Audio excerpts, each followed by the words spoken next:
एक female doctor के साथ इतना बुरा हुआ है कोलकाता में, ठीक है। अभी यहाँ पर हम फर्स्ट फ्लोर पे हमारी ड्यूटी रहती है, वहाँ पे ओटीज़ हैं, वहाँ पे हम रात-रात भर अगर हम 5 मिनट का रेस्ट चाहते हैं, क्या वो गलत है कि 5 मिनट के रेस्ट के बाद हम पूरी तरीके से खुद को डिवोट कर पाएँ पेशेंट को? कैसे करेंगे हम अगर हमारी सेफ्टी नहीं होगी? क्या हम गलत हैं अगर हम ये डिमांड कर रहे हैं कि हमारी सेफ्टी हो? इतनी सी छोटी सी डिमांड है हमारी बस। हम ये कहना चाहते हैं कि 6 दिन हो गए हैं, वो लोग अभी भी 6 दिन दिन रात लगा के प्रोटेस्ट कर रहे हैं। सीबीआई की केस सीबीआई को सौंपा गया था बहुत लेट, एंड उसके बाद भी अभी राइट नाउ वैंडलिज्म चल रही है, इतना कि एविडेंस बरी किया जा रहा है या एविडेंस हटाया जा रहा है। तो सीबीआई पहुंचे जो क्राइम साइट में, क्राइम साइट ही ना मिले, ऐसा हालत है। Government is under a lockdown, the state is under a lockdown, एक क्राइसिस में है। नॉट जस्ट वी मेडिकोज, अब हम daughter of our medical fraternity has been brutally raped and murdered, तो इसलिए मेडिकल फ्रेटर्निटी ज्यादा आ रहा है। But this is not limited only to a medical fraternity, this can be anybody, and this can be anybody in any work place, and this is happening in one state in India, it can spread to any other state if we do not curb it right now. अगर ये सब होने के बाद भी अगर कड़ी से कड़ी सजा नहीं मिलती है, या with in a period of time, with in a limited period, अभी तो ऑलरेडी हद पार हो चुकी है, अभी तक भी everybody who is involved in this crime has not been either मतलब they are not even being investigated, honestly speaking। अभी भी बहुत लेट अर्जी डाली जा रही है, अभी भी बहुत लेट समन्स आ रहे हैं, अभी भी बहुत late people are being rounded up for investigations and for interrogation।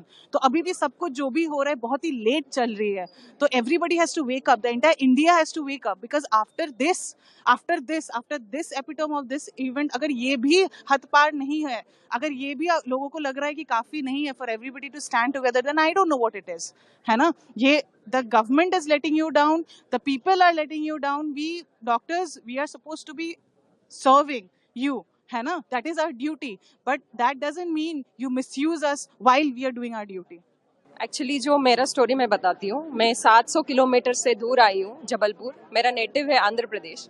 हम ये सोच के आए कि हम बहुत बड़ा कॉलेज में सीट मिला है और हम अच्छे पढ़ के जाएंगे इधर से और अच्छे काम करेंगे, और हमको ये जानने मतलब ये मिला है जो ड्यूटी करते उधर हमको सिक्योरिटी नहीं है, और हम ड्यूटी करने का और वो जो इंसिडेंट हुआ, वो जो घटना हुआ, इन पे कुछ सीरियस एक्शन भी नहीं लिया जाए, और ऊपर से गूंज भी आ रहे। 1000 लोगों ने आके जो जान बचाते उनको, उसकी जान खतरा में है, और कुछ एक्शन ही नहीं है सीएम से, ना गवर्नमेंट ऑफ इंडिया कुछ रिएक्ट कर रही है। एक जो अभी रिसेंटली एक अंबानी का शादी हुआ, जिसका इतनी इंस्टाग्राम, सोशल मीडिया, फेसबुक इतना इनको फेमस किया, लेकिन एक डॉक्टर जो वो ड्यूटी करने गए, इनको कुछ सेफ्टी के लिए कुछ भी मेजर्स नहीं लिया, और गवर्नमेंट ऑफ इंडिया क्यों नहीं रिएक्ट कर रही है, हमको ये जानना है। इतना क्या सपोर्ट कर रहे हैं आपकी गवर्नमेंट की, आपकी पॉलिटिकल ऑफिशियल्स की, आपकी मिनिस्टर्स की, क्यों इतना कवर करने का क्यों कोशिश कर रहे हैं, हमको ये जानना है। और अब इतना पूरा इंडिया, पूरा दुनिया, डॉक्टर्स बाहर है और कुछ फिक्र नहीं है गवर्नमेंट को, और हमारा जान का कुछ ये नहीं है, और इतना क्यों अगेंस्ट है पूरा दुनिया। मैं पब्लिक से ये पूछ रही हूँ, डॉक्टर्स से इतना नफरत क्यों है? हमने क्या पाप कर दिया? हम तो जान ही बचा रहे हैं ना आप लोगों की, हमने 24 घंटा ड्यूटी तो कर रहे हैं ना, हमने ये कुछ नहीं किया, हम आपको जान के खतरे में कभी नहीं डाला, हमने तो बचा रहे हैं आप लोगों का। पब्लिक से क्या नफरत है? ये पूरा क्वेश्चन हम गवर्नमेंट ऑफ इंडिया का कर रहे हैं, नरेंद्र मोदी से कर रहे हैं, और पूरा गवर्नमेंट और पब्लिक से कर रहे हैं, और हमको ये आज की आज ही और सजा मिलना चाहिए, और हमको आंसर भी चाहिए।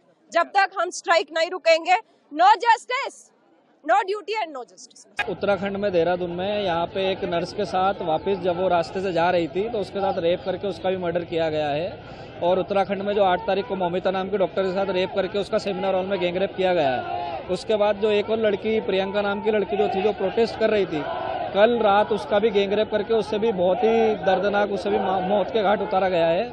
और आज भी ऐसा सुनने में आया है कि दिन में एक लड़की जो और प्रोटेस्ट कर रही थी इसी के अगेंस्ट, उसे भी आज दिन में रेप करके उसका भी गैंगरेप हुआ है। तो अभी तक टोटल 3 हत्याएं हो चुकी है। अभी तक बंगाल सरकार में कोई भी हरकत नहीं है। पैन इंडिया लेवल पे ये प्रोटेस्ट चल रहा है। आज हम लोगों ने, हमारे साथ मेडिको के साथ साथ नॉन मेडिको साथी भी हमारे साथ जुड़े हुए हैं, उनमें भी बहुत आक्रोश है। यदि बंगाल सरकार ने अभी तक दोषियों को फांसी की सजा नहीं दी, सेंट्रल गवर्नमेंट इसके अगेंस्ट नहीं आई, तो अभी तक हम लोगों ने केवल ओपीडी और आईपीडी बंद की थी, और 48 घंटे के अंदर हम सारी इमरजेंसी सेवाएं भी बंद कर देते हैं। और अभी हम लोग पीसफुली कर रहे हैं, आगे जाके हम और आक्रोशित मोड पे भी आ सकते हैं। मेरे जो इस कलीग का एक बंगाल में अभी एक इंसिडेंट हुआ है, वो उसने हम लोगों को डरा के रख दिया है।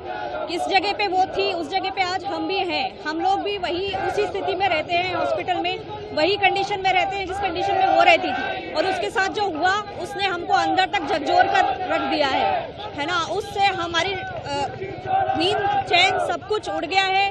और कोई निर्भया के बाद जो कानून आया है वो हमारे हॉस्पिटल वर्कर्स के लिए उसमें कुछ अलग से नहीं है। हम लोग जिस कंडीशन में काम करते हैं वो शायद लोगों को पता नहीं है। हम लोग 2-2, 3-3 दिन तक काम करते हैं। इमरजेंसी में एक लड़की अकेले 5 लोगों से भिड़ती है और 100 अटेंडरों से एक साथ लड़ती है। वहाँ पे दिन रात हॉस्पिटल में लोग रहते हैं, सरकारी अस्पताल में बहुत भीड़ होती है। उस सब भीड़ से हम लड़कियां जो डॉक्टर होती है वहाँ पे वो अकेले लड़ते हैं। हम लड़कियां जो भी हैं वो डॉक्टर जिस स्थिति में रहते हैं वो शायद पता नहीं है लोगों को। वो स्थिति सामने आनी चाहिए। और हम लोगों के लिए अलग से हेल्थ केयर वर्कर्स के लिए डॉक्टर सिस्टर्स जो भी हॉस्पिटल में इतनी भीड़ के बीच में मरीजों की बीमारियों से लड़ते हैं, दिन रात लड़ते हैं। हम लोग जान बचाने के लिए बहुत मेहनत करते हैं। हम लोगों के लिए एक अलग से कानून आना चाहिए जिसमें हमें सेंट्रल प्रोटेक्शन एक्ट बोलेंगे जिसको, उसके अंतर्गत हम लोगों को अलग से प्रोटेक्शन मिलनी चाहिए। और अगर हमारे खिलाफ किसी भी तरह का वर्बल या फिर कुछ अब्यूज होता है, सेक्सुअल या हरासमेंट किसी भी तरह का कुछ भी होता है, उसके खिलाफ सख्त से सख्त कार्रवाई